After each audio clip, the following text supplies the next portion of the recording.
Bismillahirrahmanirrahim. Assalamualaikum warahmatullahi wabarakatuh. Ini adalah tugas kelompok yang diberikan oleh Pak Robi Sugara untuk menjelaskan mengenai perang yang pernah terjadi, mulai dari arti dari perang tersebut, penyebab terjadinya, sampai penyelesaian konfliknya. Kami dari kelompok 6 memilih perang Nagorno-Karabakh dan saya adalah perwakilan dari kelompok 6 yang akan menjelaskan ke kalian tentang perang tersebut. Nah, sebelum lanjut bahas perang-perangan, gak afdal nih kalau belum kenal sama anggota-anggota dari kelompok 6. Ini dia. Pertama, Anavirus, yaitu saya sendiri. Kedua, Laita Natasha Kamila. Ketiga, Siti Zulhaizia Azalea Zafira. Keempat, Syara Syabrina. Dan terakhir, Widya Salsabila. Nah, sekarang langsung kita bahas yuk, apa sih perang Nagorno-Karabakh? Sebelumnya, buat teman-teman yang bingung dan masih asing nih sama Nagorno-Karabakh, sebenarnya Nagorno-Karabakh itu apa sih? Jadi, Nagorno-Karabakh adalah sebuah wilayah yang terletak di Kaukasus Selatan dengan kekayaan gas alam dan agrikultur yang melimpah. Nah, perang Nagorno-Karabakh ini adalah suatu persengketaan wilayah dan konflik etnis antara Armenia dan Azerbaijan atas wilayah Nagorno-Karabakh ini. Konflik yang terlihat di sini ada warna hijau, garis-garis merah, dan garis hitam putus-putus. Ayo kita cari tahu maksud dari warna dan garis-garis tersebut. Yang pertama warna hijau, menunjukkan wilayah Republik Nagorno-Karabakh.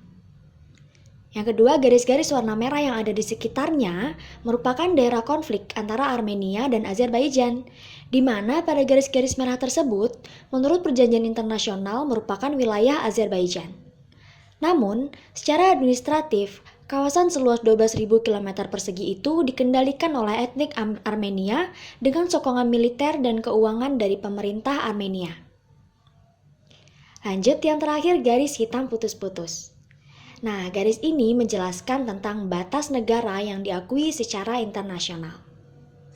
Jadi, perang Nagorno-Karabakh jika diartikan dari pernyataan-pernyataan sebelumnya adalah perang yang terjadi karena persengketaan wilayah antara konflik etnis Armenia dan Azerbaijan terhadap wilayah Nagorno-Karabakh yang secara internasional diakui sebagai wilayah milik Azerbaijan. Perang ini juga dikenal sebagai Perang Pembebasan Artsakh di Armenia yang terjadi pada akhir 1980-an hingga Mei 1994. Nah, sebelumnya udah dibahas nih arti dari perang Nagorno-Karabakh. Selanjutnya kita bahas yuk, apa sih penyebab terjadinya? Jadi ternyata awal mula Azerbaijan dan Armenia memperebutkan Nagorno-Karabakh ini dipengaruhi oleh perpecahan Uni Soviet yang terjadi sekitar tahun 1988. Sejak era pra-Soviet, terbentuk 3 republik etnis Transkaukasia yang terdiri dari Armenia, Azerbaijan, dan Georgia. Nah, dengan runtuhnya Uni Soviet membuat Armenia dan Azerbaijan secara terus-menerus mengklaim bahwa Nagorno-Karabakh adalah milik mereka. Di satu sisi, Azerbaijan mengklaim bahwa Nagorno-Karabakh adalah bagian dari negara mereka yang telah diakui secara internasional. Sementara di sisi lain, Armenia juga mengklaim bahwa Nagorno-Karabakh ini merupakan bagian dari negara mereka dengan alasan sebagian besar penduduk yang tinggal di sana adalah etnis Armenia. Lalu apa kata mayoritas etnis Armenia yang berada di Nagorno-Karabakh? Mereka menolak pemerintahan Azerbaijan, kemudian mendeklarasikan diri sebagai Republik Merdeka dengan dukungan dari Armenia. Lalu karena peristiwa inilah, konflik berdarah pun terjadi antara Azerbaijan dan Armenia yang mengakibatkan tewasnya puluhan ribu jiwa dan memunculkan ketidakstabilan secara politik dan ekonomi. Sebenarnya, pada awal tahun 1988, perwakilan dari Nagorno-Karabakh sudah menuntut agar Nagorno-Karabakh dipertemukan kembali dengan Armenia. Namun, resolusi tersebut tidak mendapatkan respon positif dari Uni Soviet, sehingga menyebabkan aksi demonstrasi dari pihak Nagorno-Karabakh kepada Pusat Komite Resolusi, yaitu Communist Party of Soviet Union atau disingkat CPSU. Dan Nagorno-Karabakh menyatakan pemisahan dengan Azerbaijan yang akhirnya menyebabkan terjadinya perang skala penuh pada akhir musim dingin tahun 1992.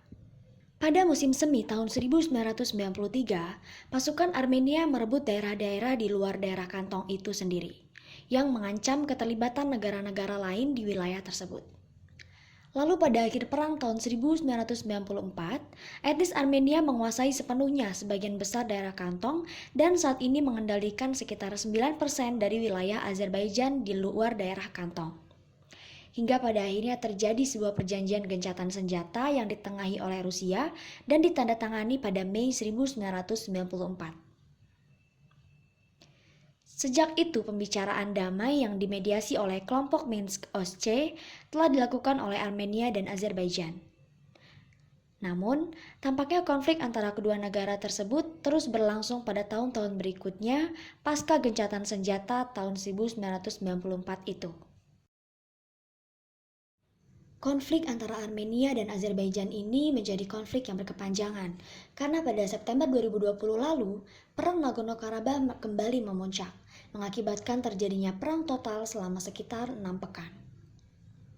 Setelah itu, akhirnya Azerbaijan dan Armenia melakukan gencatan senjata total yang ditengahi Rusia dan ditandatangani pada 10 November 2020 oleh kedua negara. Kesepakatan itu bertujuan untuk mengakhiri konflik militer di wilayah Nagorno-Karabakh yang berlangsung selama 1 bulan.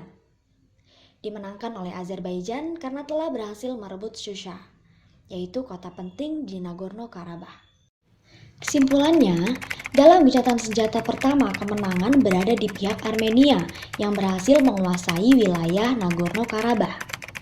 Namun pada perang total yang terjadi di tahun 2020 lalu, perang diakhiri dengan gencatan senjata, di mana kemenangan berada di pihak Azerbaijan yang kembali merebut wilayah Nagorno-Karabakh yang sebenarnya memang secara hukum internasional milik Azerbaijan. Nah, itu dia teman-teman penjelasan perang Nagorno-Karabakh dari kelompok 6. Semoga dapat dipahami ya. Sekian yang dapat disampaikan. Mohon maaf jika ada artikulasi ataupun penyusunan kata yang kurang jelas dari saya. Terima kasih untuk teman-teman semua yang sudah memperhatikan dengan seksama. Semoga dapat menambah ilmu pengetahuan ya. Kalau ada pertanyaan atau tanggapan, boleh banget langsung drop di kolom komentar.